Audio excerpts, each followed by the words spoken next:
Uh, First thing, fandom is all about the heart. Yeah. It's not about the brain, it's about the heart. You have to reach people's hearts.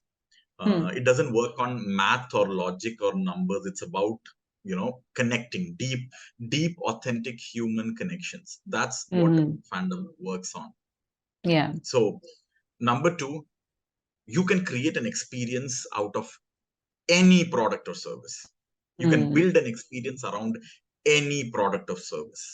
Hmm. I've got hundreds and hundreds of case studies and stories of absolutely out of the world consulting, train, teach. You can even, you can build an experience out of a jam, a bottle of jam. Hmm. Because, the experiences can be built out of any product or service. Uh, First,